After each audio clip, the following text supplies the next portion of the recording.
Ben Laurent, ça y est, on y est, enfin. Enfin. On y est arrivé, c'est vrai qu'on se court après depuis, j'allais te dire des mois, mais voire des années. Et ça y est, on va prendre le temps de se poser, parler de toi, de ton parcours, ta méthode de travail aussi. J'ai 1000 questions à te poser. T'es prêt? Je suis prêt. Allez, c'est parti. T'as besoin d'un clap? Non. C'est ça, c'est juste pour le kiff.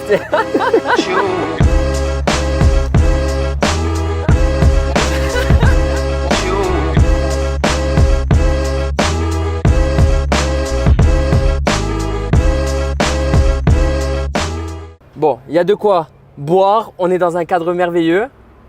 Je sais pas trop si c'est moi qui te reçois ou si c'est toi qui me reçois.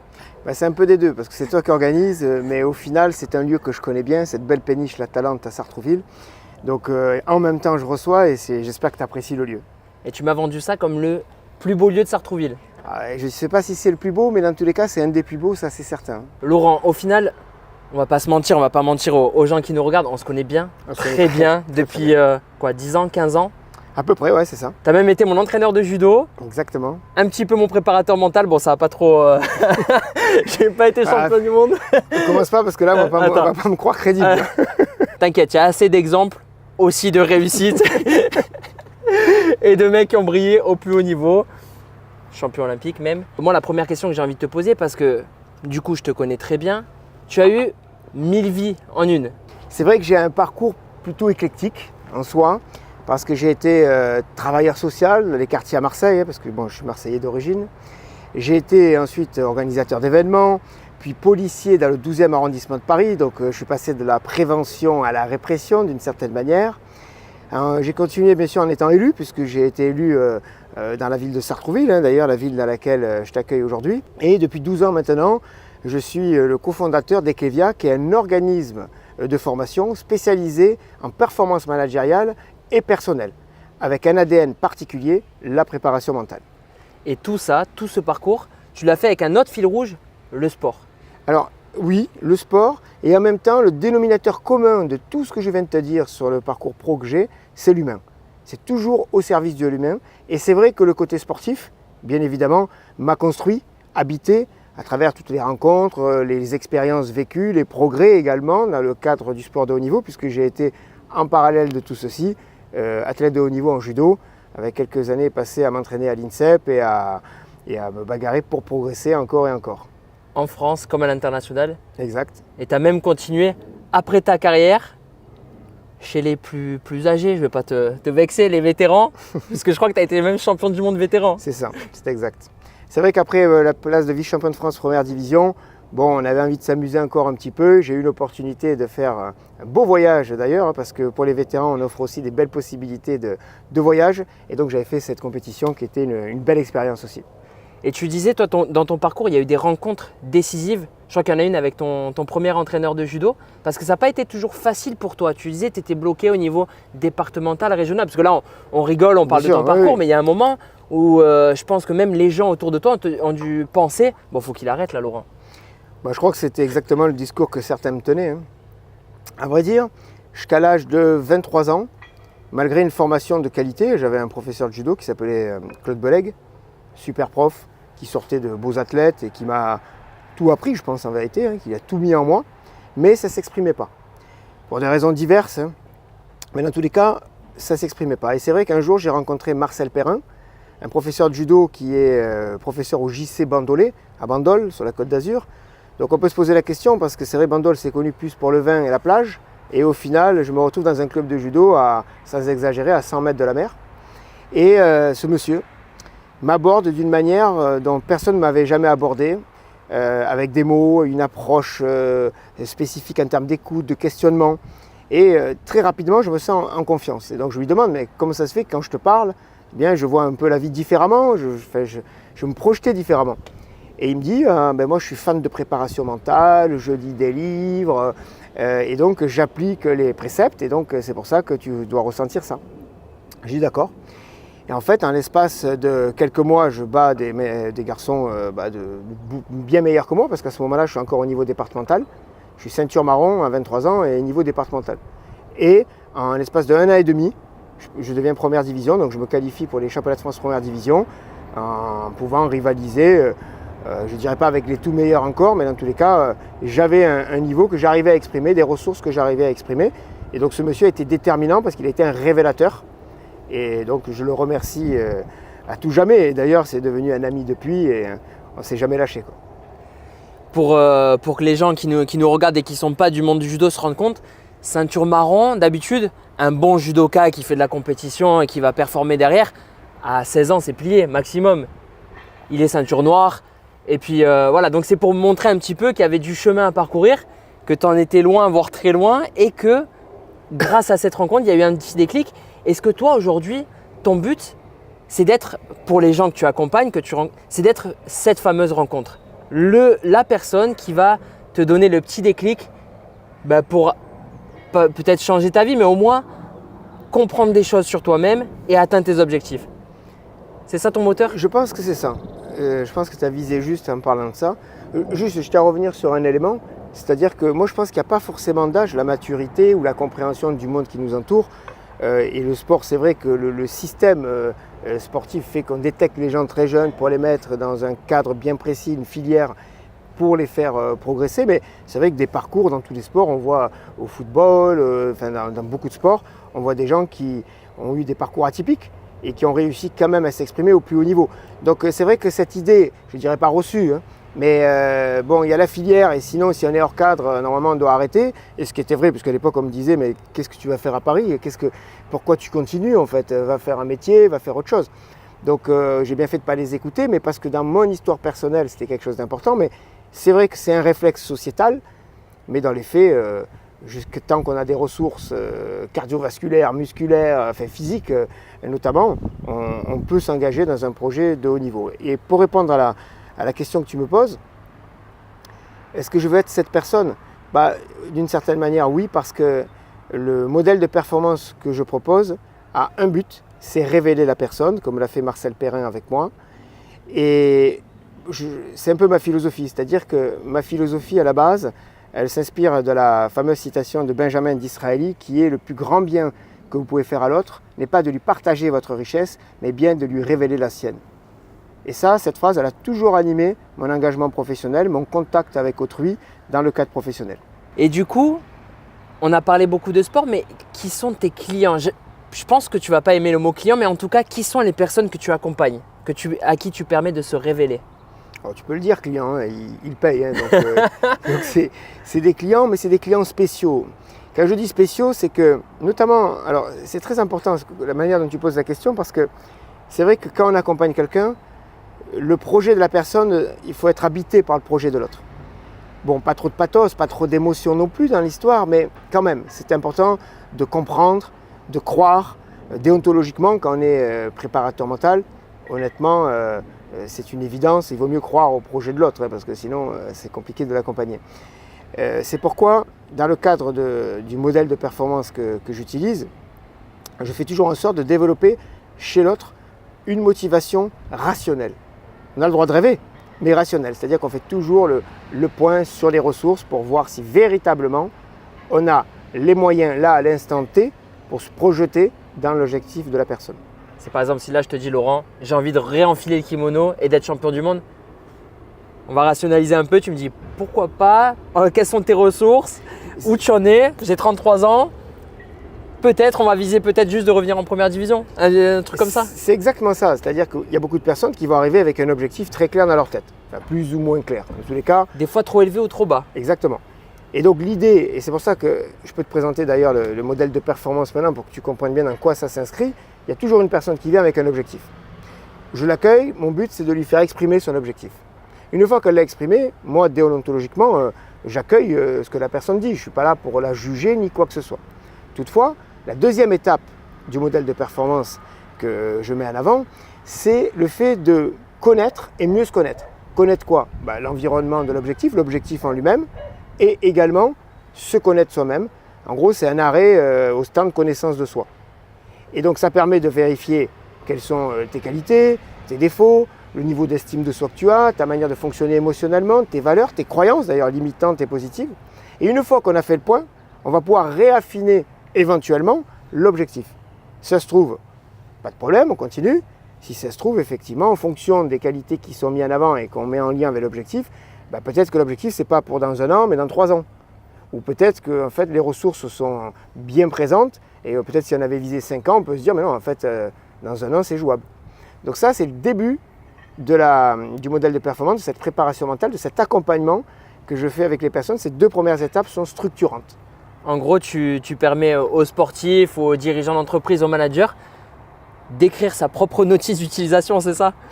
Alors oui, c'est surtout une sorte de mini-introspection qui permet de se regarder dans une glace et de se dire, voilà, est-ce que j'ai en fait des ressources pour, est-ce que je suis câblé là aujourd'hui pour aller où je veux aller? Et une fois qu'on a fait ce point-là, en toute humilité, parce que le but est là aussi, c'est-à-dire qu'il y a des gens qui vont être très très ambitieux, ils ont le droit de l'être, je les encourage à l'être, mais de manière rationnelle, pour pas qu'il manque quelque chose. Quand vous vous lancez pour faire l'Everest, je crois qu'il y a un intérêt à regarder où j'en suis au niveau de mes ressources physiques, quel matériel il faut, enfin il faut se préparer, il faut faire le point. Personne ne va se lancer comme ceci sans y réfléchir, sans se préparer. Et du coup, la notion de temps, là tu parles de l'Everest, est-ce que, là par exemple, si je veux grimper l'Everest, c'est peut-être possible, mais du coup il y a une notion de temps. Bon Fabien, calme-toi, c'est pas possible dans 1 mois. Par contre, ça permet juste peut-être d'étaler aussi l'objectif. Et toi, la notion de temps, elle est importante aussi? C'est ça, la notion de temps est capitale parce que tout objectif bien défini a une notion de temps, a une échéance. Et donc, si cette notion de temps n'est pas cohérente, on peut vivre des déconvenues, se démotiver, lâcher l'objectif en cours de route, ce qui n'est pas l'objectif. Le but, c'est d'avancer et de mettre l'objectif à portée de main d'une certaine manière. C'est pourquoi, s'il est lointain, on travaillera sur des objectifs intermédiaires qui permettent de toucher du doigt l'objectif, enfin une partie de l'objectif pour continuer d'avancer. Mais il doit être lointain, mais ça ne doit pas être je veux grimper l'Everest un jour. Il faut que ça soit quand même, qu'il y ait une petite date, un petit truc, parce que sinon tu fais que le repousser, non? C'est ça. Ah oui, non, il faut une date précise parce que s'il n'y en a pas, en gros tu peux peut-être le faire dans 40 ans. Donc le fait de cadrer, ça c'est un point essentiel. Sans date, c'est difficile. Après, il faut faire très attention, puisque par expérience, dans les accompagnements, moi j'avais des athlètes, notamment une footballeuse, qui avait pour objectif d'être titulaire le 1er avril, par exemple, tu vois. Et elle a été titulaire le 1er avril, mais elle n'était plus après. Alors c'est assez marrant parce que avec la pratique, on se rend bien compte que l'atteinte d'un objectif, il faut aussi le projeter au-delà de celui-ci pour garder une forme de constance. Et donc en gros l'idée c'est à partir de telle date titulaire jusqu'à la fin de tes jours, jusqu'à la fin de ma carrière. C'est l'idée en fait. Et c'est pour ça qu'on voit tellement de sportifs qui, par exemple, disent je veux être pro de foot, je vais être en première division au judo, je veux faire les JO. Il y en a qui s'arrêtent à faire les JO. Bien sûr. Et le plus dur, et c'est ceux qu'on admire le plus au final, c'est ceux qui arrivent à toujours s'en rajouter. Et puis à rester constant et à se mettre des nouveaux challenges. On en connaît tellement, mais tu vois, un Nadal, un Djokovic, un Cristiano Ronaldo, c'est des mecs ou un Mbappé, c'est des mecs qui sont impressionnants pour cet aspect-là. Non, pour toi, ça doit être un régal à suivre. Ce sont des extraterrestres d'une certaine manière au niveau mental parce qu'ils ont cette capacité à être constants. C'est-à-dire que c'est vrai qu'élever son niveau de manière exceptionnelle, c'est pas simple pour tout sportif de haut niveau ou même toute personne qui a un objectif ambitieux.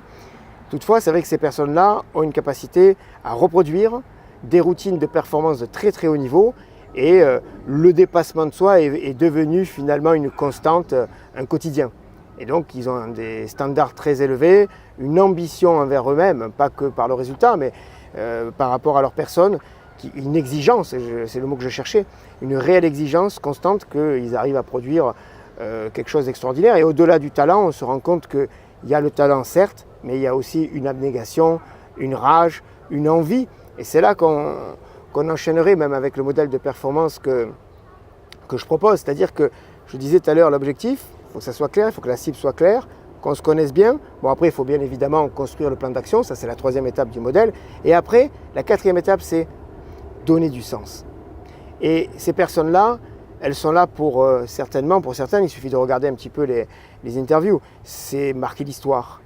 C'est vivre finalement une vie extraordinaire. Enfin, dans tous les cas, ils ont des raisons profondes, ils sont animés profondément par quelque chose qui les dépasse presque. C'est-à-dire qu'ils s'engagent pour quelque chose d'autre que, c'est pas qu'une question d'autocentrage, quoi. Il y a certainement des personnes qui croient en eux, qui sont heureux, qui sont fiers d'eux, qui ont une estime de soi certainement très, très développée. Mais l'idée, c'est aussi de comprendre qu'ils s'engagent dans quelque chose où ils vont s'engager sur quelque chose qui est bien plus grand qu'eux en vérité. C'est pour ça que des fois, il y a des sportifs qui ont connu des drames personnels quand ils étaient jeunes, notamment. Et souvent ces gens-là, on trouve qu'ils ont une force de caractère supplémentaire. Est-ce que c'est ça que tu veux dire, d'avoir quelque chose qui nous dépasse? Ils n'ont pas tous connu des drames, Non, mais il y a une catégorie aussi de personnes qui ont eu un moment quelque chose de difficile dans leur vie. Et justement, les objectifs qui se fixent leur permettent de dépasser ça et ils ont l'impression de servir une cause. Alors, pas forcément. Pas forcément. Pas forcément. Dans tous les cas, je ne veux pas rentrer dans cet état d'esprit parce que ça voudrait dire qu'il faut perdre quelqu'un, avoir été laissé à l'orphelinat quand on était jeune ou vivre des drames pour pouvoir sublimer, on va dire, la blessure et se révéler au grand monde. Je pense qu'il y a des personnes, vous les verrez, ils sont bien nés, dans des situations très confortables et excellent et rayonnent. Donc je pense que la clé n'est pas là.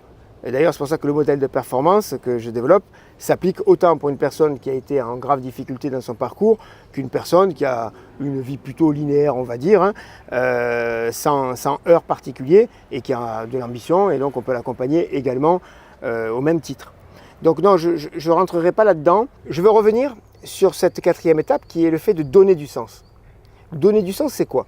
C'est comprendre qu'est-ce qui me motive concrètement. Quand tu comprends ce qui te motive, tu n'as plus envie d'avancer. Parce que c'est vrai que le simple objectif, simplement être motivé par un objectif, c'est bien, mais quand il y a la tempête, quand ça bouge trop, quand c'est difficile, quand il y a des obstacles importants, on peut rapidement arrêter de suivre la petite étoile à travers les nuages. C'est ça un peu l'idée. Donc, le but, c'est donner du sens, comprendre la motivation profonde qui est derrière tout ça. Une fois qu'on a compris la motivation profonde ou toutes les motivations qui peuvent t'animer, il y a quelque chose de bien plus puissant que le fait d'atteindre cet objectif. Il y a quelque chose derrière qui est beaucoup plus profond, qui est beaucoup plus fort, qui t'anime davantage, une sorte de feu au fond de soi. Et ça, c'est important de le détecter. Et donc cette étape-là permet d'aller gratter un peu d'introspection et de réflexion autour de ce qui nous anime pour pouvoir s'armer dans les situations compliquées. C'est hyper intéressant ce que tu dis parce que au-delà du sport, il y a tellement d'étudiants qui suivent des études parfois jusqu'au master sans trop se demander pourquoi ils sont là. Peut-être parce que ils étaient bons dans cette matière-là ou ils avaient des aptitudes où les parents leur ont dit il faut faire ça. Même après plus loin dans la vie professionnelle, on fait ce métier, on est plutôt bon, mais on sent qu'il n'y a pas le fameux feu au fond de soi et justement tous ces éléments-là de trouver son propre système de valeurs, la cause, pourquoi on est là, ça permet de du coup vraiment suivre sa voie et de se réorienter et de vraiment s'éclater. Oui, mais c'est exactement ça, tu as dit le mot s'éclater, c'est-à-dire que le but aussi c'est de prendre du plaisir. Alors chacun le prend où il peut le prendre dans la préparation de ce qu'il a à faire, sur le moment ou après avec le résultat. Mais ce qui est certain c'est qu'il faut y donner du sens. Il faut qu'on soit habité par ceci, il faut qu'on sache pourquoi on fait les choses. Tu vois bien, le modèle S, c'est j'ai un objectif, donc j'ai une cible, je pars avec des moyens que je connais et en même temps je m'organise et derrière je sais pourquoi j'y vais. Je suis habité par quelque chose qui est bien plus profond que l'objectif parce que c'est vrai qu'en fonction de où on habite ou de l'éducation qu'on pourrait avoir, je dirais souvent l'objectif c'est juste un prétexte, quoi. On a peut-être fait autre chose dans une autre famille ou dans un autre pays et en vérité, par contre ce qu'il y a au fond, souvent ça peut rester la même chose. Voilà. C'est intéressant parce que ce soit dans le monde du sport, de l'entreprise, de la politique ou même toute personne dans le cadre familial, il suffit de choisir une valeur et se faire une sorte d'agenda d'action pour pouvoir justement incarner cette valeur, qu'elle soit réellement une valeur qui nous habite. Parce qu'il y a beaucoup de gens aujourd'hui, il faut dire la vérité, mettent parfois des phrases, des petits mots sur Internet, mais ils n'en ont pas forcément toujours un échantillon dessus. Non pas, ce n'est pas une critique envers la personne, mais la vérité c'est que parfois on est emballé par une phrase, mais on ne la fait pas vivre. Quand je dis un échantillon, ce n'est pas qu'ils ne peuvent pas la développer, au contraire, mais ils ne se sont pas mis dans l'état d'esprit de la développer. Donc ça leur plaît, ils la mettent en avant, mais il ne faut rien pour la faire vivre. Et moi, ce que je fais à travers ce modèle de performance, c'est inciter les gens en disant « c'est une valeur qui te plaît, c'est une valeur importante pour toi, tu penses qu'elle peut apporter au monde qui t'entoure ?» Alors on va mettre un agenda d'action fidèle à ces valeurs-là ou à cette valeur-là pour justement l'incarner et la faire vivre dans des actions concrètes. On passe de la parole intérieure, aux actes. C'est ça. Tout le secret, et c'est là aussi qu'en préparation mentale, on peut s'imaginer que la préparation mentale, c'est que de l'aspect réflexion, travail sur soi, alors que tout le travail de la préparation mentale est au service de l'action. Sans action, il n'y a pas forcément grand-chose qui sort. Alors c'est bien de réfléchir, c'est bien d'observer, mais dans tous les cas, le monde, il avance parce qu'on agit. Et justement, ce plan d'action, tu le fais mettre par écrit aux gens. C'est important pour toi, l'écriture? Pour moi, l'écriture, il rend possible les choses. Parce qu'on le couche sur un papier, on le pose, on peut même le taper à l'ordinateur. Mais dans tous les cas, le fait de prendre ce temps-là, ça officialise d'une certaine manière des choses. Ce n'est pas juste des paroles qui disparaissent, qu'est-ce que j'ai dit juste avant. Bon, là non, c'est écrit, c'est inscrit. Et c'est une sorte d'engagement aussi. Quand vous dites mon objectif c'est ça, la personne, elle l'a dit, elle l'a écrit, c'est marqué quelque part. Même si elle le dit qu'à elle-même, le fait de l'écrire, même si elle le montre à personne, c'est engageant. Et puis si 6 mois après, elle retrouve le carnet, elle dit mais alors, j'ai pas été fidèle à ça. Ou alors au contraire, tu te rends compte, il y a 6 mois, j'avais écrit ça et maintenant j'y suis. Bien sûr. Ça doit être… Oui, non, mais tu résumes bien, c'est exactement ça. Et du coup, pour revenir à quelque chose que tu m'as dit un petit peu plus tôt, tu disais que les gens venaient te voir avec un objectif et que tu les aidais à l'affiner, à le peaufiner, fixer une date, le recadrer si besoin. Bien sûr. Mais est-ce qu'il y a des gens qui viennent te voir sans objectif? Ou alors, toi qui rencontres des gens qui sont là, un boxeur qui va s'entraîner tous les soirs, qui est là, qui est plutôt bon, mais qui ne sait pas trop, en fait, même toi quand tu lui demandes, il ne sait pas te dire. Est-ce que ça arrive? Est-ce que ça arrive souvent? Qui viennent sans objectif précis, oui. Sans objectif, moins. Mais c'est déjà arrivé. En fait, quand c'est le cas, si vraiment j'ai quelqu'un qui vient sans objectif, qu'il soit sportif ou pas d'ailleurs, l'idée, par rapport au modèle de performance que je propose, au lieu de commencer par l'objectif et la connaissance de soi, en deuxième, je vais intervertir et travailler plus sur la connaissance de soi, c'est-à-dire faire un travail sur les valeurs, quelles sont tes valeurs, quelles sont tes croyances, comme je te disais tout à l'heure. Faire un point vraiment, une sorte de vérification interne, ce fameux arrêt au stand de connaissance de soi, qui permet de faire le point et donc de pouvoir derrière faire ressortir des éléments spécifiques pour pouvoir s'orienter vers un objectif. Et tout le monde est prêt à t'écouter? Ou est-ce que des fois ça t'arrive d'avoir un premier rendez-vous où en fait c'est le fameux coach de boxe qui a dit à son athlète vas-y va rencontrer Laurent, il s'occupe de champion. Comment tu fais toi pour briser la glace aussi? Parce qu'il y a un côté, il y a du fantasme aussi autour de la préparation mentale. Il y en a plein qui te disent oh moi préparateur mental, j'ai pas besoin, je suis chaud, je suis fort, je me sens… Même si c'est un peu de l'ego, mais voilà, comment tu arrives toi à briser cette glace? Ça me fait penser à une anecdote, mais je te la raconterai juste après. Mais non, en fait, cette glace, pour moi, personnellement, j'ai jamais trop vécu avec les 12 ans là, d'engagement que j'ai, une problématique particulière par rapport à ça, parce qu'assez rapidement, les personnes arrivent à s'exprimer, sont venues souvent de manière volontaire. Un entraîneur, il ne force pas quelqu'un à venir faire une préparation mentale, mais on peut être réticent, avoir des doutes, mais rapidement, le but, c'est de créer un lien déjà, c'est déjà la première des choses. Et après, on s'engage au service de l'autre. Enfin, moi, je suis au service de l'autre. Moi, je vis des vies par procuration, au service d'autrui. Donc, quand il y a quelqu'un qui réfléchit avec toi, qui te questionne, je pense que c'est quelque chose qui est… certains, ça peut être plaisant, mais c'est structurant, c'est aidant pour avancer. Donc, très rapidement, le fait de questionner va permettre de mettre la personne dans des bonnes conditions et d'avancer. Après, c'est vrai que, donc c'est l'anecdote que je voulais évoquer, j'avais eu une situation où j'avais eu quelqu'un vraiment de réticent, voire même agressif, puisque j'avais accompagné une dame dans une entreprise, ça se passait très bien, et un jour, en fin de séance, elle me dit « Laurent, mon mari est devenu insupportable, c'est quelqu'un qui voit tout noir, c'est très compliqué avec lui, avec les enfants, avec tout le monde, et dans son entreprise, ça ne va pas, parce qu'il était aussi, donc lui, patron d'une boîte, et c'était très compliqué. » Et cette difficulté-là, ces relations compliquées faisaient qu'elle était en train d'exploser et elle avait peur justement de faire exploser son cocon familial. Alors elle m'avait dit, écoute, je souhaiterais que tu l'accompagnes, que tu fasses quelque chose pour lui. J'ai dit, ok, je peux essayer, il est partant. Elle me dit, pas trop, mais bon, tu sais faire, ça va aller. Bon. Et finalement, donc je le reçois, il s'assoit tranquillement et là je lui dis, comment ça va, etc. Alors, de là, il me dit, moi je suis là pour ma femme, d'accord, donc en gros, vous pouvez me raconter ce que vous voulez, j'en ai strictement rien à faire, mais allez-y quand même. Donc déjà, tu vois l'ambiance, il plante le décor. Et là, bon, moi je lui explique que moi je suis là pour l'aider à retrouver un état d'esprit plus positif, qui voit le verre justement à moitié plein plutôt qu'à moitié vide, à la tienne. Et l'idée c'est ça, c'était vraiment de travailler ça. Alors moi je me suis basé sur un objectif très clair que j'avais en tête, c'était de lui faire adhérer à la croyance, quoi qu'il se passe, c'est un avantage pour moi. Et en fait, c'est une croyance qui veut dire, bon, ben, tu peux tirer toujours à l'avantage ou tu peux apprendre quelque chose d'une situation, de toute situation, ou qu'est-ce que je peux tirer de positif de la situation. Et c'est en gros de travailler dans cet état d'esprit-là. Alors, je lui ai sorti une feuille avec un certain nombre de situations négatives, mais diverses et variées.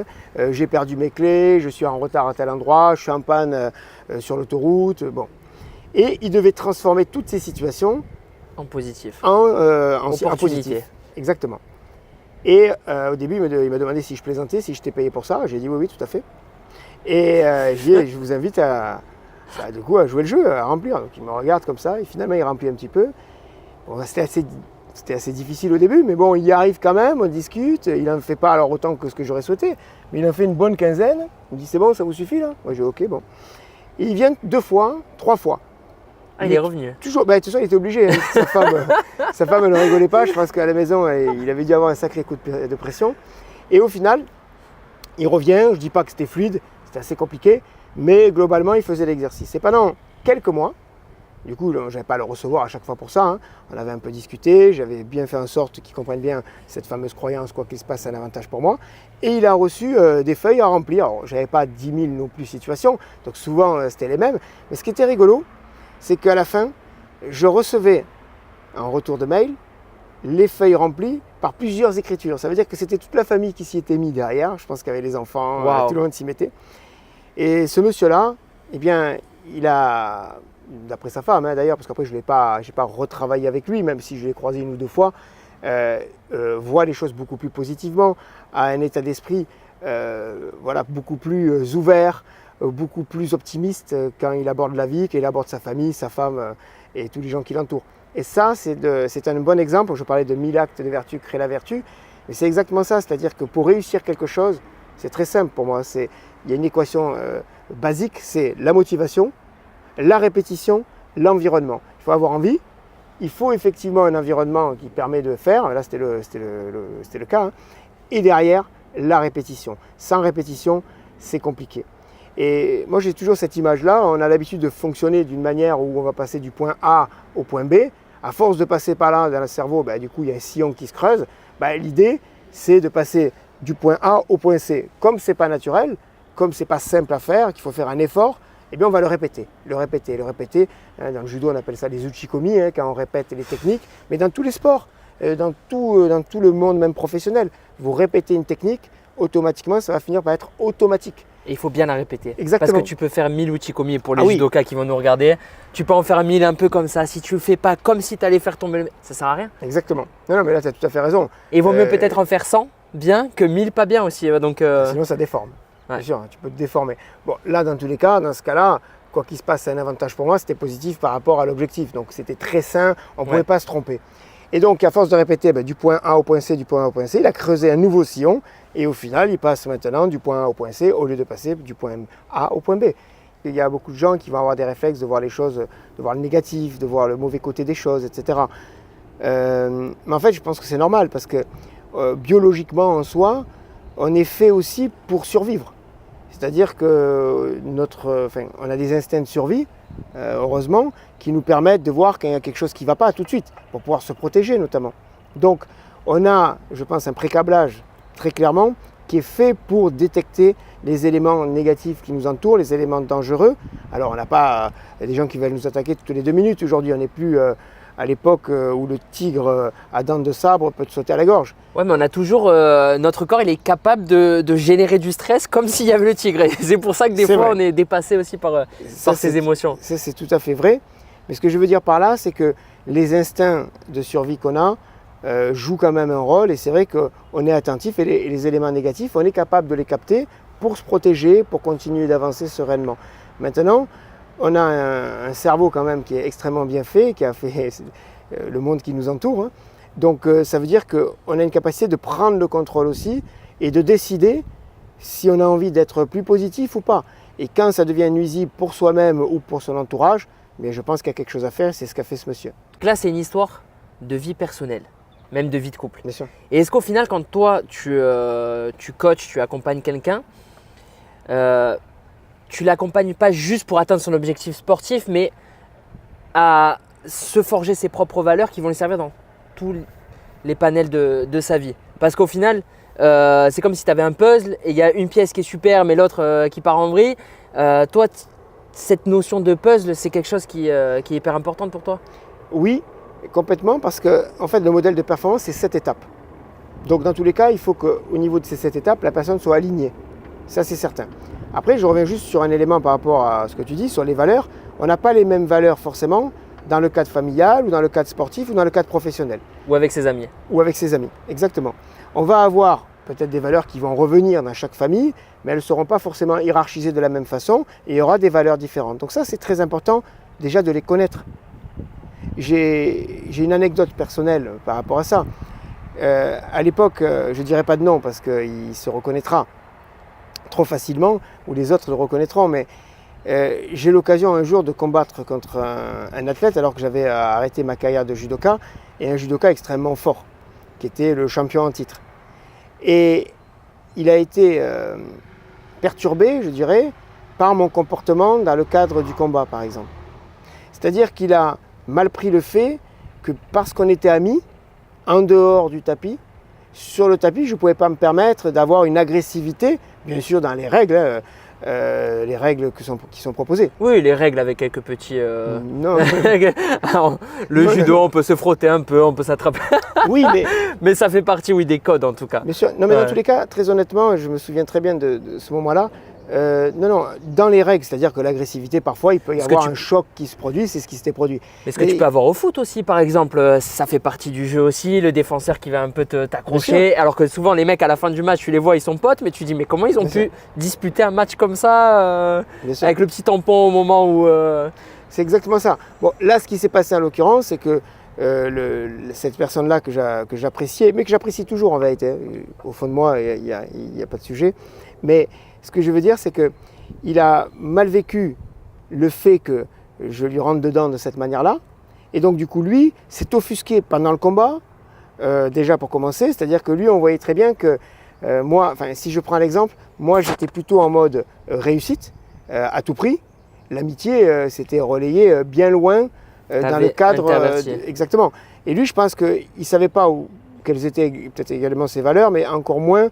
Qu'est-ce qui était le plus important, l'amitié ou la réussite du combat, ou la combativité par exemple. Tu vois, en termes de valeur, amitié ou combativité. Et je pense que lui, il a tergiversé en disant « Oh, comment il doit se faire ça ?» Derrière, il était un peu plus agressif. Après, il était étonné. Bref, il ne s'est pas mis en situation de pouvoir exprimer le meilleur de lui-même. Or, moi, j'étais constant parce que j'avais ma valeur première, c'était cette combativité-là, de rien lâcher du début à la fin, amitié ou pas. Moi, dans ma tête, un tapis de judo, c'est pas un bistrot. Et donc, du coup, je vais au bout. Ce qui n'empêchait pas derrière de partir en vacances avec lui et profiter pleinement de la vie de tous les jours. Mais dans tous les cas, lui, il a mal vécu sur le moment et donc me l'a fait savoir pendant et après le combat. Et on voyait très bien que l'importance d'être clair sur les valeurs, moi, j'avais aucun état d'âme par rapport à ça. Et je ne comprenais même pas qu'il puisse réagir comme ça alors que c'est un champion en soi.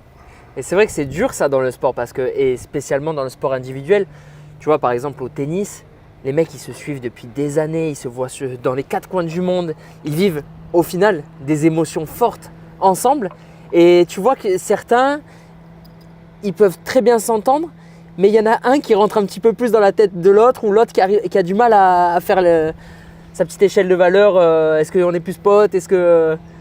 C'est un élément important, hein. C'est la manière d'appréhender une tâche en soi, qu'elle soit sportive d'ailleurs ou autre.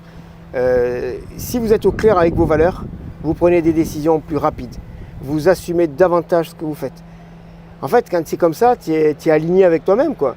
Tu n'es pas là à tergiverser, tu n'es pas là à avoir des doutes dans ce que tu fais parce que tu sais où tu vas, tu sais pourquoi tu le fais, tu sais les valeurs qui sont derrière et tu les fais vivre. Tu es juste fidèle à ce que tu es en vérité.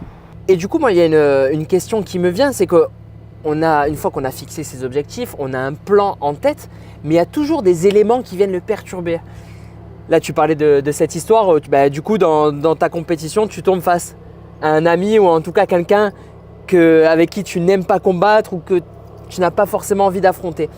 Qu'est-ce qui permet pour toi et pour les gens qui vont nous regarder de garder le cap en fait, de jamais dévier de ta trajectoire, malgré toutes les circonstances? Alors là, j'ai un outil que j'affectionne particulièrement qui est on va dire le point culminant de la méthode. Ah, une copine, grâce à elle, il y a des fleurs. Tu vois, on est en pleine nature, Exactement. Sartrouville. On est bien. J'ai un outil dans le modèle de performance que je développe qui est capital, qui est central, je dirais même. Cet outil, c'est la maxime. La maxime, c'est une phrase construite pour soi, par soi, pour son objectif. Quand je dis pour son objectif, c'est pour adopter le comportement, la posture qui va permettre d'atteindre son objectif. Je peux même aller plus loin, c'est un fil conducteur et même un garde-fou. Alors qu'est-ce que c'est en fait? C'est une petite phrase qu'on va se répéter, on va ancrer au fond de soi, qu'on va tatouer au fond de soi et qui va permettre de jamais rien lâcher. Je vais donner un exemple, moi j'en ai une pour moi professionnellement, c'est j'optimise le potentiel des personnes. Alors, peut-être que là à la caméra, où toi tu te dis, pour le moment Laurent t'es bien sympa mais tu optimises le potentiel de personnes, peut-être. Mais ce qui est certain, c'est que je suis habité par cette phrase et que chaque mot, chaque phrase, chaque contact que j'ai avec mes clients, eh bien j'ai pour objectif d'optimiser leur potentiel. Et je fais le maximum avec les ressources que j'ai. Et ça, c'est important d'avoir cette phrase parce que pourquoi je dis fil conducteur et garde-fou? D'une part, parce que je sais que c'est une action que je dois faire au quotidien, mais également un garde-fou parce que si j'ai quelqu'un qui me raconte sa problématique, que je le prends on va dire à la légère, que je gratte pas, que je me dis tiens j'ai un resto après, ou j'ai autre chose à faire, j'ai les enfants à garder, ou je ne sais quoi, si je me pose la question Laurent, est-ce que c'est bien ce que tu es en train de faire? Si c'est ma phrase, si c'est ma maxime, ça va. Mais si c'est pas ma maxime, il faut que je me recadre immédiatement. Donc je me mets une petite baffe verbale dans la tête, intérieurement, pour me remettre dans le jus. Ou sinon, il faut que je change de phrase, ou sinon il faut que je change de métier. Tu vois l'idée? Il faut vraiment que je sois fidèle du début à la fin. C'est une sorte de religion de soi dans laquelle on s'est engagé pour pouvoir être fidèle à cette maxime qui nous permet d'atteindre l'objectif. Comme si tu avais toujours une petite anti-sèche. Là, Oui, voilà, j'optimise le potentiel des personnes. Et c'est vrai que ta maxime, ça pourrait être par exemple, je veux gagner le plus d'argent possible. Et là, du coup, quand tu rencontres quelqu'un, tu te dis qu'est-ce que je vais lui vendre de plus? Et ça peut être quelqu'un, par exemple, qui est vendeur de voitures. Lui, sa maxime, c'est je veux faire tant de chiffre d'affaires par mois. Alors, et tant qu'il est fidèle à lui-même, pour toi, c'est réussi. C'est ça. Fidèle à lui-même, en fait oui, puisque la maxime elle est construite avec on travaille sur les valeurs en amont, etc. pour la construire, donc ce sera automatiquement fidèle à lui-même, mais fidèle à ce qu'il doit faire pour atteindre son objectif. Et ça c'est important. Et tu vois par exemple, tu as pris un exemple, tu as dit je veux gagner, je sais plus ce que tu as dit, beaucoup d'argent, ce ne sera pas ça la maxime, c'est toujours des verbes d'action. Donc c'est je gagne beaucoup d'argent par exemple, tu vois. C'est ce qui va permettre de mettre en mouvement, verbe d'action. Je peux donner 2-3 exemples. Si je prends l'exemple d'un sportif, je prends l'exemple de Kylian Leblouk, un judoka qui a été médaillé européen et qui était dans l'équipe championne olympique face au Japon au dernier JO. Lui, c'était j'anéantis sans limite. Bon, c'est peut-être pas très poétique, je te l'accorde, mais ça lui correspond bien, pour l'avoir vu combattre. Et je peux te dire que tu n'avais qu'une envie, c'est de ne pas être en face de lui, même si tu es plus grand, plus costaud. Je veux bien te croire. C'est vrai qu'il avait une débauche d'énergie et une capacité à épuiser ses adversaires qui était exceptionnelle. Dans tous les cas, c'est une phrase qui lui a permis de garder le cap par rapport à ce qu'il souhaitait faire pour atteindre ses objectifs. Mais j'ai quelques autres exemples. J'ai par exemple celle de Michael Lopez da Vega, qui est devenu champion du monde de kickboxing à l'époque. Lui, sa maxime, c'était « je casse, j'étouffe, je punch ». Il venait du full contact. Donc lui, comme c'était un championnat du monde de kickboxing, il voulait vraiment être très dur dans le contact dès le début, d'où le fait je casse les jambes, ça voulait dire je rentre dans les jambes, j'étouffe, c'était le rythme, et je punch, il avait cette qualité, cette vitesse d'exécution qui faisait qu'il était performant. Et donc l'idée, c'est qu'il soit fidèle du début à la fin, et dans ce championnat du monde en l'occurrence, parce que quand j'ai écrit le livre, j'ai parlé de cette anecdote-là, on en a rediscuté. Effectivement, il se l'est rappelé, du moins il s'y est accroché pour y être fidèle malgré la difficulté. Même quand tu es dans les cordes, même quand à un moment tu as pris un coup qui t'envoie sur Mars, tu te dis, malheur là, ok, je suis en train de casser, mais j'étouffe pas, j'en ai qu'une sur 3 de mes fameux verbes d'action. C'est exactement ça, le fait de garder ce cap, le fait de s'y accrocher, de vouloir y être fidèle au maximum. Alors, et ce qui est bien aussi, c'est que ce type de maxime, là, bon, c'est peut-être 2 maximes peu poétiques, quoique, mais en tous les cas qui ont permis aux personnes de s'exprimer, mais on peut avoir toutes sortes de maximes. Là, ça me fait penser à une jeune fille que j'accompagnais à l'époque pour réussir un concours de commissaire-priseur. Elle, c'était « je professionnalise mes réponses et j'impacte le jury ». Il y avait une formation qu'on avait développée dans le cadre de la boîte qui était se préparer mentalement à la retraite, tu vois, ça existe. Et oui. Incroyable. Et bien là, il y avait une maxime qui était « je rassemble ma tribu et j'aide les plus nécessiteux ». Ça veut dire que cette personne avait pour objectif de rassembler toute sa famille autour de lui et en même temps de pouvoir aider toutes les personnes qui sont dans le besoin parce qu'il avait cette fibre sociale. Donc on peut avoir toutes sortes de situations. Je rebondis même sur quelque chose qui va même t'étonner, parce que ça je ne te l'ai jamais dit. Il y avait une dame qui était venue me voir qui souhaitait allaiter. Est-ce que je suis spécialiste de l'allaitement? Bien évidemment que non. Bon. Toutefois, elle souhaitait parce qu'elle avait une situation particulière, hein, c'est-à-dire qu'elle doutait dans le fait de pouvoir réussir à allaiter. On sait que puis il y a plein de remarques, plein de regards aussi, selon la famille à laquelle on appartient, selon la vie sociale qu'on a aussi. C'est ça, c'est exactement ça. Et donc elle avait pour maxime, je crée du lien et je donne le meilleur. Je crée du lien avec mon enfant et je vais donner le meilleur. Et ça, cette maxime-là, elle l'a accompagnée dans le cadre de son allaitement, elle s'y accrochait, elle l'a beaucoup travaillé. Et aujourd'hui, elle a eu plusieurs enfants, elle les a tous allaités de manière efficace et en plus heureuse de le faire. Voilà. Mais du coup, une même personne peut avoir plusieurs maximes en fonction des circonstances. Est-ce que par exemple, toi, tu en as une, même dans ta vie amicale? Alors oui, moi j'en ai une dans ma vie amicale. Je ne sais pas si tu le dis exprès, je te l'ai peut-être dit ou pas, je ne sais pas. Mais moi, c'est je crée du souvenir. C'est-à-dire que le but, c'est, au lieu d'être là à se raconter des histoires d'avant, mon but, c'est de créer quelque chose pour qu'on ait de nouvelles histoires à se raconter quand on se reverra la première fois. Parce que se raconter des histoires de quand on était ado, c'est sympathique. Mais il y a un moment, c'est bien aussi d'en créer de nouveaux, de souvenirs pour en parler et continuer de construire la relation. En vrai, c'était une passe D parce que je t'avais déjà entendu dire cette phrase et elle m'avait marqué. Ça me fait penser que j'ai d'autres maximes qui peuvent être sympas. Vas-y, sors du champ, fais ce que tu veux de toute façon. Non, mais je m'en étais écrit d'autres parce que c'est vrai que je suis retourné, comme je savais qu'on se voyait, je suis retourné un petit peu dans mes comptes rendus d'accompagnement, parce qu'on accompagne beaucoup dans l'entreprise, et 95% de nos clients sont des personnes de l'entreprise. Des managers, des dirigeants, des personnes qui souhaitent mettre en mouvement d'autres personnes ou se mettre en mouvement eux-mêmes de la manière la plus efficace possible.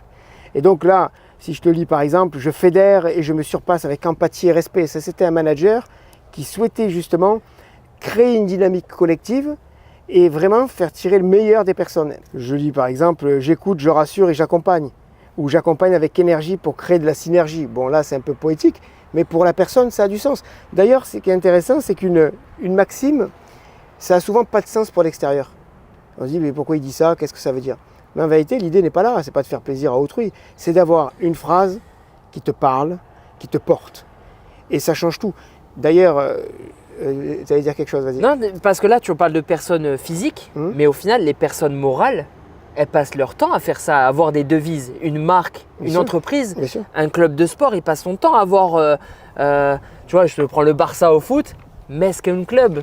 Tu as chaque entreprise qui a sa propre devise. Et au final, c'est de s'imprégner de ces outils de communication, de marketing, mais pour pas en faire du marketing, mais en faire un vrai élément de progression, d'action. Et d'action, bien sûr. Je pense que ce qui manque pour être performant dans la durée, et, dans le plaisir et s'engager vraiment, c'est justement de ne pas avoir de maxime, d'être dans une dynamique où on est au gré de l'humeur du jour, quoi. Ouais. Je me suis, admettons, pris la tête sur le chemin entre la maison et le travail, et du coup je vais être un peu habité par une colère et je vais rester dans cette dynamique. Non, si on a une maxime, On a envie d'y être fidèle, merci beaucoup. Et après, du coup, on agit en conséquence. Et tu vois, j'ai beaucoup de managers, par exemple, qui souhaitent incarner leur mission, qui souhaitent incarner leur rôle. Et c'est vrai que quand on a une maxime, ça nous permet de transpirer sa mission, de l'incarner. Moi, c'est ce que je fais quasiment au quotidien. Hein. C'est-à-dire que manager, avoir des techniques, bah, tu vas sur Internet, tu tapes ChatGPT, aujourd'hui, tu les as, les techniques. Non, ce qu'il faut, c'est qu'est-ce que humainement tu es capable de produire pour mettre en mouvement les personnes, mais aussi les techniques que tu as de manière efficace. Et si tu as une maxime qui est bien évidemment construite, qui est bien en phase avec ce que tu souhaites faire et ce que tu es, tu vas pouvoir incarner quand tu es manager et que tu es identifié et identifiable pour quelque chose. Finalement, les gens sont rassurés, il y a une sorte de transparence naturelle qui se crée, une fluidité qui se crée parce que tu as un comportement, tu as une ligne, on la comprend, on la connaît, elle se voit. Et donc, on n'est pas pris par surprise non plus, pour peu que les règles en plus soient claires, c'est ce qui est quand même plus que préconisé dans le management. Eh bien, on arrive à avoir des managers qui sont au-delà d'être aimés, parce que le but, c'est pas être aimé ou pas hein, quand on est manager, mais arrivent à l'idée, arrivent à faire avancer des personnes et arrivent à avancer eux-mêmes en étant efficaces et en atteignant leurs objectifs. Oui, une fois après avoir écrit cette maxime, c'est un peu j'agis, donc je suis. Ouais, c'est pas mal. Ouais, t'as vu, tu vois, t'as optimisé mon potentiel. Bah, tu vois, ça me fait penser que j'avais quelqu'un que j'accompagnais qui devait justement passer devant une journaliste il y a peu de temps. Hein. Sa maxime, c'était « je transpire et j'inspire ». Je transpire quoi? Le message et j'inspire. Et j'inspire par le fait de sortir des anecdotes, d'illustrer son propos, dans tous les cas de donner un certain nombre d'éléments qui font que le public ou la personne qui l'interviewait pouvait se projeter dans l'avenir avec les éléments qui étaient communiqués. Moi aussi à la salle, je transpire, j'inspire. Oui. Faut pas se tromper. Alors c'est pas la même transpiration. Et pas la même inspiration non plus. C'est pas la même. Là tu parlais de ChatGPT, de manuel de management. Est-ce qu'au final dans ce domaine que tu connais par cœur, il n'y a pas ce côté un peu suspicion? Un peu comme le monsieur qui est venu te voir emmené par sa femme de gré ou de force, mais est-ce qu'il n'y a pas un petit peu de suspicion autour de, pas forcément de toi, mais de la profession? En tout cas, c'est intriguant, il y a une part de mystère aussi. Bon, alors moi, ce que j'ai fait à travers ce livre, c'est que j'ai enlevé tout mystère. Hein. Je peux te dire que là, il n'y en a aucun, puisque j'ai donné tout ce que je savais. Je rappelle que ce livre est un modèle de performance avec cette étape précise dans laquelle on va s'engager. C'est un contenant, si tu préfères, et le contenu, c'est les personnes. Donc il n'y a pas de tour de magie là-dedans. Après, c'est bien sûr ce contenu, les personnes qui vont produire, c'est eux qui vont utiliser de manière efficace ou pas les outils et la méthode. Donc la suspicion, oui, je peux la comprendre, parce qu'il y a un côté un petit peu, à cause certainement peut-être de la posture de certains, un peu gourou. Mais moi, ce n'est pas ma façon de travailler. Et rapidement, ce phénomène-là s'estompe, parce que moi, quand je travaille par exemple avec un athlète, ou même avec un manager, c'est souvent la commande avec qui je suis en relation aussi, c'est-à-dire l'entraîneur, le service RH ou le chef qui est au-dessus. Et donc il y a un travail au service de la personne, mais c'est un travail collectif finalement.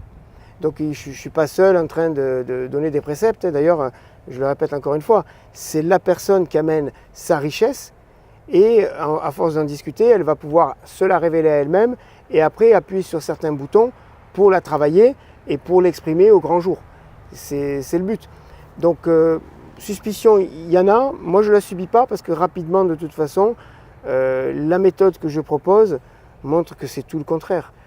C'est une relation de confiance dans un cadre sain et surtout avec des outils qui sont connus de tous, parce que la préparation mentale en soi, c'est des outils de la psychologie appliquée qui ont pignon sur rue, donc il n'y a pas à les remettre en cause en soi. Ça voudrait dire que la psychologie jusqu'à maintenant raconterait des cracks, ce qui n'est pas le cas du tout. Même si dans le domaine de la psychologie et la matière humaine, rien n'est définitif, bien au contraire, on en apprend tous les jours. Mais dans tous les cas, ce qui est certain, c'est que tout ce qui est utilisé en préparation mentale, j'utilise aussi des éléments de la PNL qui aident aussi à avancer. Hein. C'est quoi la PNL? La programmation neurolinguistique, qui est une sorte de, on va dire, d'approche générale qui permet de modéliser les comportements performants. Et donc à l'intérieur, il y a pas mal d'outils. Ça va de la communication au travail intérieur, au conditionnement même intérieur pour pouvoir produire ce qu'on veut. Et quand je dis ce qu'on veut, c'est-à-dire émotionnellement ou posturalement. Genre je vais être détendu, par exemple, je vais arriver dans un endroit stressant. Ouais. Il faudra que je me souvienne de ce moment qu'on passe ensemble, par exemple, et tu vas essayer de me le faire intégrer, d'avoir ces émotions-là. Comment ça marche en fait? Ben ça, tu fais bien de parler de ça parce qu'en fait, c'est vrai que j'ai pas déroulé les 7 étapes du modèle de performance. C'est l'étape gérer son stress et exploiter ses émotions, c'est la 5e étape de la méthode. Tu sais que tu m'impressionnes. Parce que là, en parlant, je me suis dit, c'est quoi ma devise? Et tu vois, pour rigoler, je pense à ce que me disent mes potes et tout. Je parle et je fais parler jusqu'à l'épuisement. Et t'es pas épuisé? Je suis pas loin en fait. Je suis pas encore complètement épuisé, mais dans tous les cas, j'ai encore des réserves. Ça tombe bien parce qu'on a des choses importantes, voire très importantes encore à évoquer. Oui. Bon, pour ceux qui nous regardent, accrochez-vous. Parce que là, on va parler d'émotion, d'état d'esprit. Je sais que là, on a beaucoup parlé des accompagnements individuels que tu fais, mais je sais aussi que tu fais pas mal de formations en groupe. Des fois, il y a 10 personnes, 20 personnes. Tu m'arrêtes si des fois, il y a même carrément des conférences. Quand tu dois évoquer ça en groupe, je sais que tu l'as évoqué il n'y a pas longtemps en plus, le thème du stress et de l'émotion. Qu'est-ce que tu leur dis? Alors, très simplement, sans rentrer dans des explications très techniques, le stress et l'émotion sont 2 éléments différents. Le stress, c'est quelque chose qui nous permet de faire face au danger ou qui est une alerte pour nous dire qu'on est en train d'agir de manière inadaptée ou de penser de manière inadaptée et qui est une sorte de coach finalement pour nous dire ressaisis-toi, reprends-toi, reprends le contrôle de la situation, rationalise un peu les choses pour pouvoir bien agir. Ça, c'est le stress. Et l'émotion, on dit souvent que l'émotion précède l'action. Tu as la bonne émotion, tu as la bonne action. Bon, encore faut-il avoir la maîtrise technique, bien sûr, de ce que tu veux faire, mais donc l'émotion, c'est vraiment au contraire, j'ai la mauvaise émotion, j'ai la mauvaise action. Exactement. Ah bah oui. Si je suis en colère et que j'ai le… si je te dis je t'aime de manière inadaptée en faisant la gueule, c'est sûr que ça ne sera pas très communicatif. Il y a une incongruence entre l'émotion intérieure et ce que je suis en train de proposer à l'extérieur. Donc il y a un problème. Donc, tu vois, on l'a emmené 1 heure sur la péniche, il me dit déjà je t'aime. C'est comme le bateau mouche là. Pour revenir sur l'émotion précède l'action. Si on a la bonne émotion, on a la bonne action. Et donc l'idée est de pouvoir se conditionner émotionnellement à produire l'émotion que l'on souhaite pour avoir le comportement concret que l'on souhaite. On sait très bien que par exemple, tu as vécu une aventure extraordinaire il y a 15 ans avec quelqu'un, tu la revois, tu as une sensation positive quand tu la revois, un sourire, tu sens une certaine énergie positive en toi. A contrario, tu croises une personne avec qui tu as vécu un enfer il y a 15 ans, tu la revois, tu peux avoir une petite boule et une sensation négative. C'est de l'émotion. Pourquoi? Parce que c'est le vécu qui a engrammé, qui a intégré au plus profond de toi que ce stimulus-là, cette personne en l'occurrence, fait réagir chez toi ton corps d'une certaine manière positive ou négative. Ou même un lieu. Un lieu par exemple. Un lieu par exemple. Dans tous les cas, tout peut déclencher soit une émotion positive ou négative. D'ailleurs, le marketing l'a compris depuis longtemps puisqu'ils vont nous mettre des couleurs, des images, des formes qui vont faire réagir différemment, ne serait-ce pour vendre. Hein. On sait très bien qu'on cherche même à détecter qu'est-ce qui fait réagir positivement les personnes pour envoyer encore plus d'images comme celle-ci. Alors l'idée de l'ancrage émotionnel que je propose dans le livre, mais c'est pas un outil que j'ai inventé, hein, c'est un outil PNL connu de tous les accompagnateurs sur cette thématique, qui permet de reprendre le contrôle.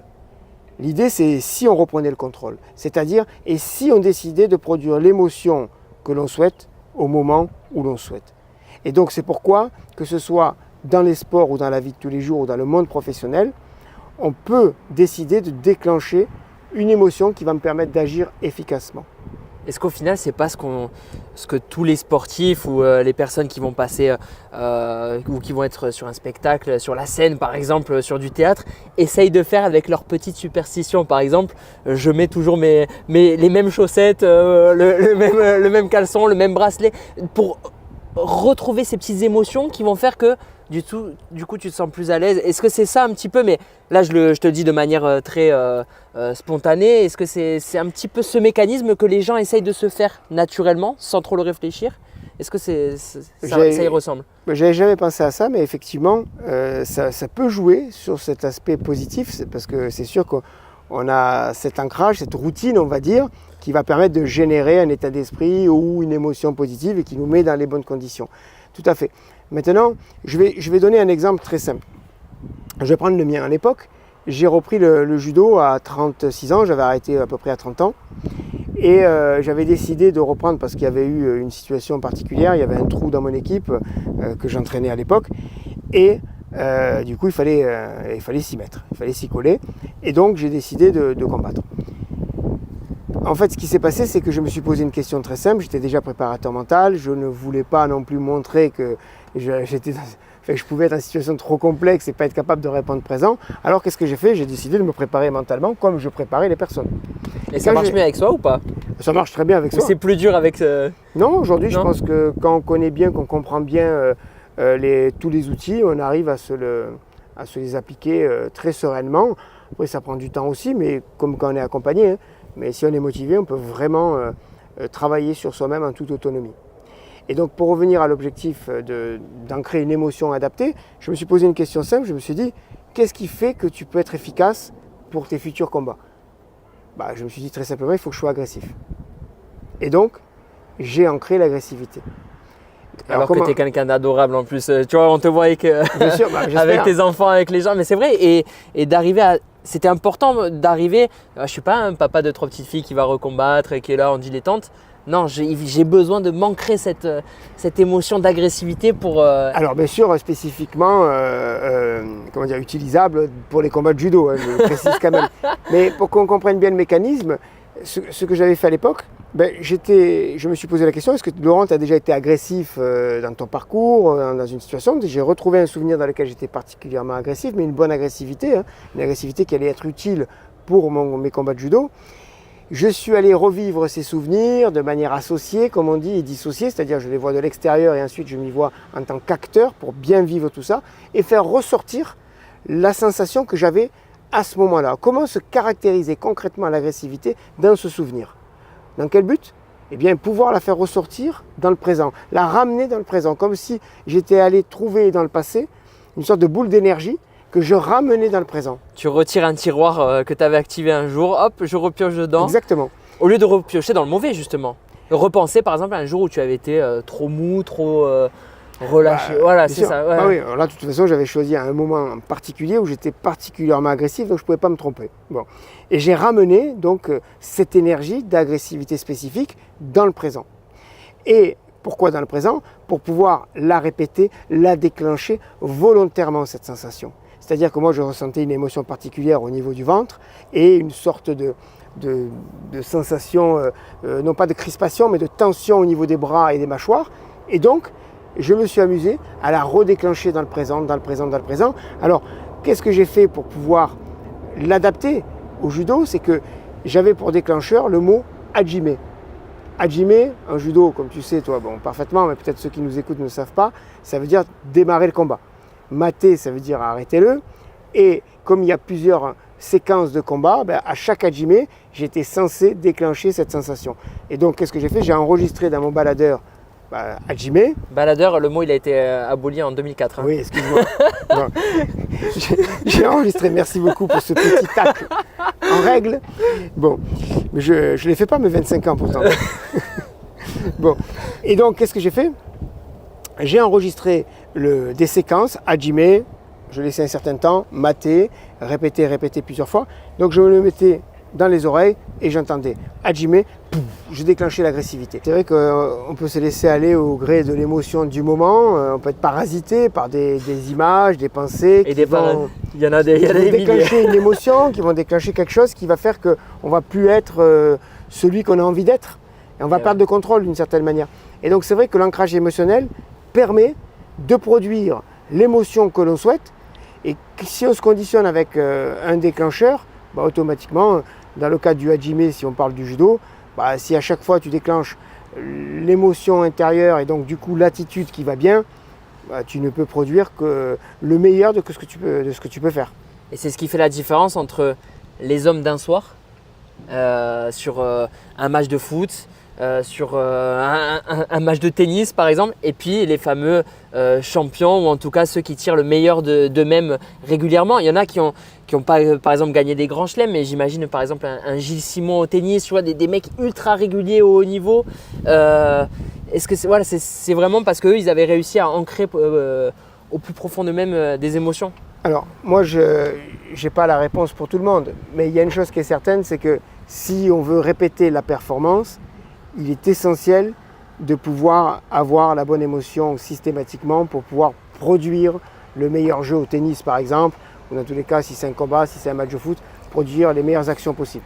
Ça, c'est sûr. Si on veut s'exprimer de manière constante et efficace, c'est important d'avoir une émotion qui est stable, durable et bien voulue. Voilà. Et comme ça, on peut éviter le « je comprends pas pourquoi j'y étais pas aujourd'hui ». C'est ça le… Exactement. Et ça peut être aussi pour une réunion, un entretien d'embauche aussi. C'est pour tout. Un ancrage émotionnel peut vous accompagner dans tout. D'ailleurs, on a parlé d'agressivité, mais en fait, on peut tout simplement travailler le plaisir, travailler, qu'est-ce qu'on peut travailler? La concentration, on peut travailler vraiment des sensations positives, même hybrides. On peut avoir plusieurs émotions qui se combinent, qui sont uniques, parce que qu'est-ce que l'agressivité pour moi d'ailleurs ou pour toi, qu'est-ce que le plaisir ressenti pour toi ou pour moi, c'est différent. Donc c'est très très très singulier et on peut avoir des ancrages pour tous les domaines de la vie et pour toutes les actions qu'on souhaite. On peut avoir un ancrage spécifique pour ses enfants, pour avoir une attention particulière. Tout à l'heure quand je parlais justement de cette dame qui voulait allaiter, bah, elle avait un ancrage spécifique pour faire vivre sa maxime qui était « je crée du lien, je donne le meilleur ». Elle avait une émotion spécifique justement de donner le meilleur. Quand elle est dans le don de soi, elle avait une émotion spécifique qui l'accompagnait. Quand vous êtes manager et que vous voulez mettre en mouvement vos collaborateurs, que vous voulez les motiver, eh bien, il y en avait certains qui travaillent par exemple leur émotion de conviction, d'engagement. C'est-à-dire qu'ils transpirent quand ils disent quelque chose, ils ont cette émotion qui leur permet d'incarner. Ça me fait penser, j'ai beaucoup de dirigeants ou de managers qui disent « j'aimerais bien être davantage vu comme un leader, quelqu'un qui est capable d'impacter ». Ça passe par l'émotion, ça veut dire qu'à l'intérieur, il y a quelque chose qui malheureusement, au gré des jours, ne fonctionne pas toujours dans le sens que la personne souhaiterait. Et donc le but, c'est de travailler à un ancrage singulier qui va à la personne, pas quelque chose qui le travestisse en soi. C'est une émotion qu'il a envie d'avoir, qui est alignée avec ses valeurs, qui est alignée avec ce qu'il doit produire pour pouvoir produire le meilleur. Ce que je veux dire surtout, c'est par rapport à l'émotion, on se conditionne émotionnellement pour pouvoir avoir la bonne action. Et après, une fois qu'on a, ce qu'on a bien vu depuis le début, on a un objectif, une cible, donc on sait où on va, on se connaît, on a un plan d'action, on sait pourquoi on y va.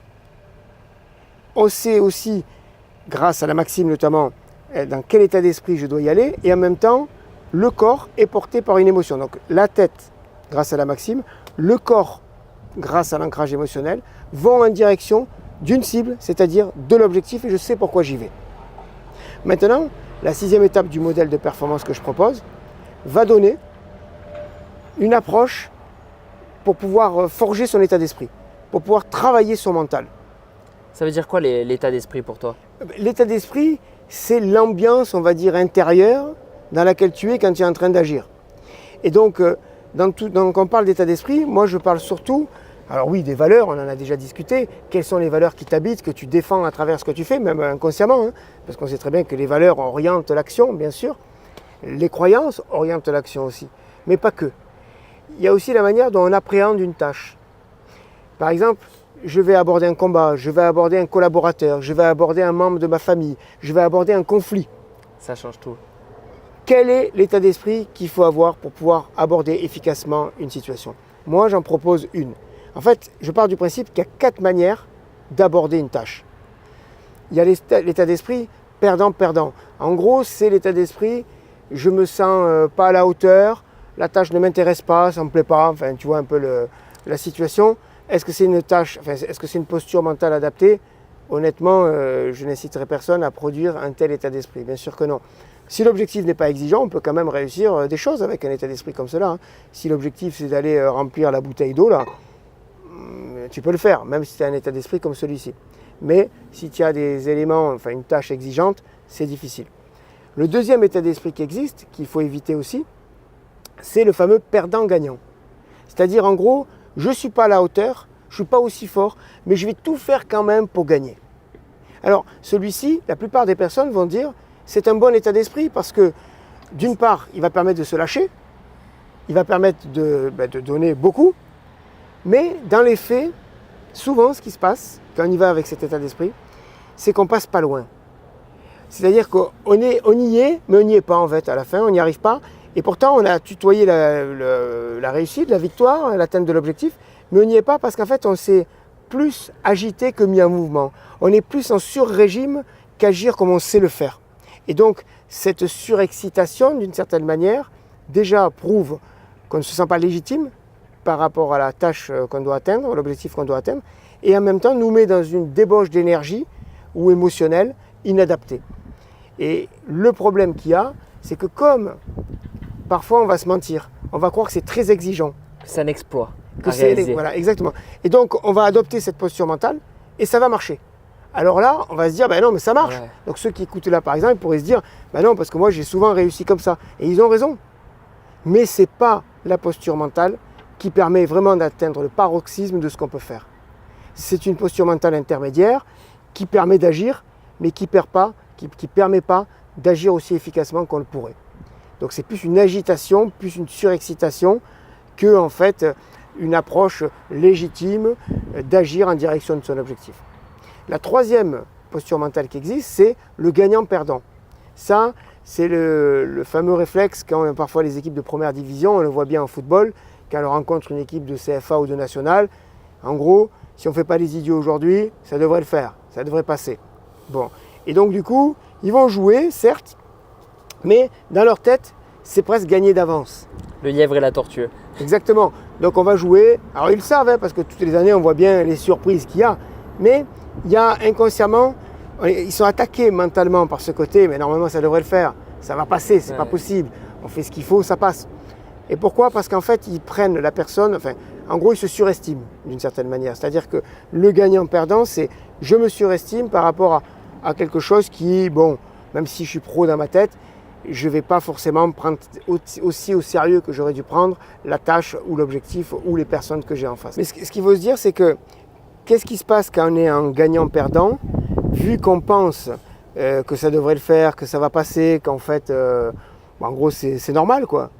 Eh bien, ce côté-là va faire que si ça ne se passe pas bien, je vais me désorganiser, je risque de m'affoler.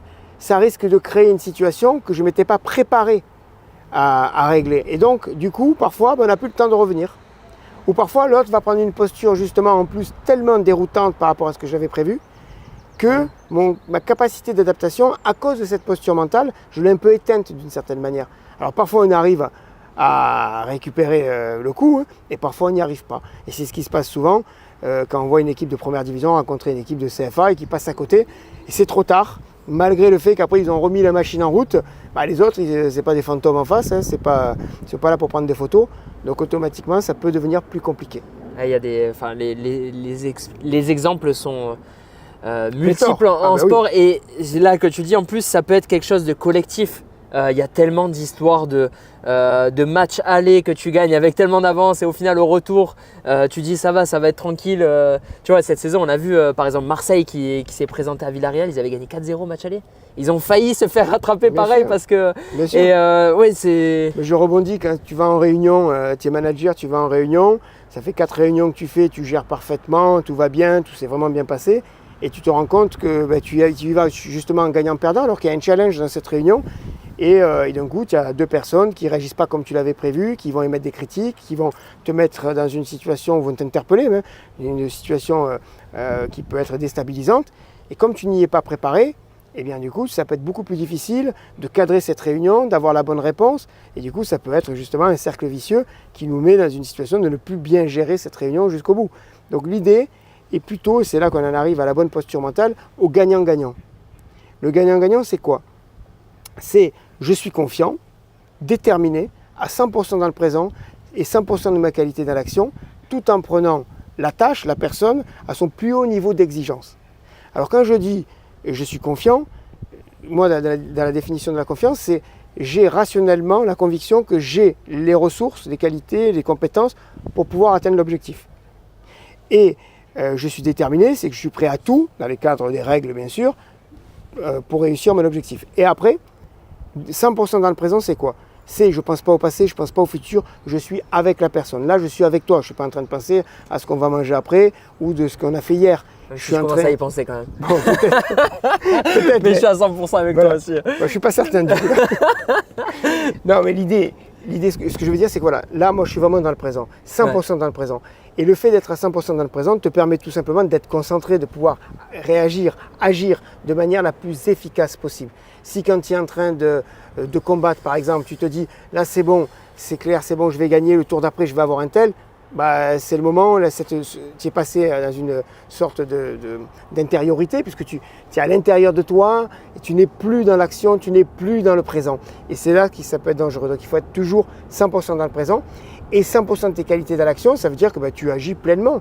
Moi, je suis en train de te parler là, tu me poses des questions, je suis passionné par cette thématique, bien sûr, qui m'anime tous les jours, et je suis à 100% avec toi, et je donne 100% de ce que je peux donner avec les ressources que j'ai. Et bien sûr, en prenant au sérieux la personne, la tâche, parce que c'est justement ce qui fait qu'on va passer sinon en gagnant-perdant, en perdant-gagnant, parce qu'on va se dire la tâche n'est pas très haute, c'est pas dur, je suis tranquille, ou la tâche est là, elle est quand même bien plus grande que moi, c'est trop pour moi. Non, moi la tâche je la prends tout simplement, quel est l'objectif? Il y a des attentes particulières et je vais tout simplement l'aborder en étant confiant, déterminé, à 100% dans le présent et 100% de mes qualités dans l'action. Et c'est ce qui permet de comprendre aussi pourquoi il y en a qui ne dégoupillent jamais ou si peu, ou quand ils dégoupillent, même c'est presque même calculé. Alors oui et non, parce que même au plus haut niveau, moi j'ai eu la chance d'accompagner un certain nombre d'athlètes qui ont performé au plus haut niveau, mais même sans parler de personnes de haut niveau, des personnes qui réussissent habituellement des choses, qu'est-ce qui se passe? En fait, de temps en temps, on va opter pour une mauvaise posture mentale. On va être en perdant-gagnant ou en gagnant-perdant. Et c'est pour ça que le préparateur mental, moi en l'occurrence avec les personnes avec qui je travaille, il est important de revérifier à chaque fois que la personne est dans la bonne posture. Et bien lui rappeler tout simplement pour qu'elle l'active. Parce que si on ne le fait pas, eh bien malheureusement on peut avoir de graves déconvenues, ce qui n'est pas le but, bien évidemment, parce que le stress aussi, des émotions négatives peuvent nous faire dévier de cette posture mentale, d'où le fait de se préparer en amont et de bien maîtriser le concept. Moi, il y a une question aussi qui me taraude depuis tout à l'heure, c'est qu'en fait, il y a toute une notice d'explication, plein d'actions à mettre en place. J'ai l'impression que presque dans toute ta méthode, tu nous crées une machine à l'intérieur en fait pour que ça roule tout seul. Est-ce qu'après, il faut aussi quand même un certain degré de relâchement dans, par exemple, un acteur, un comédien qui va être sur scène, un sportif qui va se retrouver dans un stade avec 60 000 personnes. Comment est-ce que tu vois ça, toi, toute cette méthode-là, elle doit justement te permettre d'être relâché comme il faut l'être, c'est ça? Ça dépend de ce dont tu as besoin. Quand tu vas te préparer mentalement, si tu as besoin de relâchement, tu vas travailler sur du relâchement. De toute façon, dans la gestion d'émotions, on n'en a pas parlé, mais on peut travailler énormément sur le relâchement. Bien évidemment, pour se lâcher, pour pouvoir être détendu. On sait très bien qu'on le dit au théâtre, celui qui prend plaisir justement à se ramasser d'une certaine manière, en gros, se ramasse jamais. Parce qu'en fait, c'est un funambule qui aime tomber, mais un funambule qui aime tomber ne tombe pas, en vérité. Parce qu'il est relâché, il n'a pas peur de tomber, parce que ça l'amuse, quoi. Il est là, il se détend. C'est ça l'idée. Mais je vais revenir sur quelque chose par rapport au gagnant-gagnant qui me paraît très très important. C'est-à-dire que souvent, imaginons qu'on ait quelqu'un qui soit à 100% de potentiel et quelqu'un qui a 90% de potentiel. D'accord? Ces deux personnes se rencontrent, combattent l'une contre l'autre par exemple. Celui qui a 100% utilise que 90%. Celui qui a 90% utilise 100% de ces 90%. Eh bien moi, dans mon approche, c'est cette personne qui a 90% de potentiel qui va gagner, qui peut gagner. Pourquoi? Parce qu'en fait, elle fonctionne telle qu'elle est. Elle est à 100% de ses ressources, donc la machine fonctionne à 100%. C'est un peu comme si tous les deux, voilà, on marche dans la rue, Tu as une montre Rolex, par exemple? Ouais, non, c'est Quartz, Non. Festina.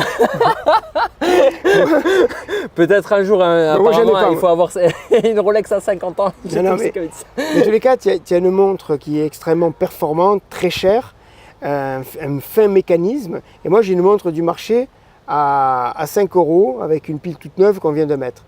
Bon, imagine. Rolex. Comment? Rolex. Tu peux faire. Bon, ben, imagine que toi, tu as un grain de sable dans ta montre.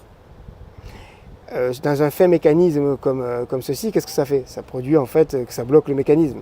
Et imagine qu'on rencontre quelqu'un et qui nous demande de l'heure à ce moment-là. Qui peut donner l'heure? C'est moi. La Rolex. Pourtant, j'ai une montre qui coûte beaucoup moins cher et qui est censée être beaucoup moins performante. Mais ce que je veux dire, c'est que quand on fonctionne à 100%, on est efficient. On arrive à produire quelque chose qui est conforme à ce qu'on est censé produire. Si on n'est pas à 100%, on est finalement quelconque. Et on peut redevenir quelconque, y compris un champion, y compris un grand sportif ou même un manager, s'il n'utilise pas ce qui l'a fait et ce qui le fait au quotidien rayonner, eh bien automatiquement il devient quelconque. Alors parfois on ne le voit pas forcément, ça n'a pas d'impact, mais dans des moments très exigeants, ça aura un impact. D'où l'importance de fonctionner à 100% dans la présence, 100% de ses qualités dans l'action. Franchement, je me régale, je me suis régalé tout le long. J'espère que les personnes qui vont regarder cette vidéo se sont régalées. En tout cas, je pense que tu as participé à optimiser mon potentiel. Ben, j'espère. Et j'espère que toutes les personnes, en tout cas, c'est bien plus vaste. Là, on a discuté, on avait dit, allez, Bien on sûr. discute quoi, un quart d'heure, une demi-heure, au final. C'est vrai que ça a duré. Et on aurait pu encore parler des heures. En plus, on est bien là. On n'a pas parlé des échecs d'ailleurs et des réussites, comment les gérer. Ça, c'est vrai qu'on n'a pas pris ce temps-là, comme on l'avait dit, mais... Je sais que tout ce que tu fais, l'accompagnement que tu as avec tes sportifs, tes dirigeants, tes managers, des groupes aussi, c'est bien plus vaste. Franchement, je vous invite, regarde, on va faire un peu de promo. Regarde, j'ai tout prévu. Le livre, il est là. Il y a de quoi l'écrire soi-même. C'est ça, il y a des petites cases à remplir. Le livre, en fait, le concept, il est simple. Hein, c'est 7 étapes.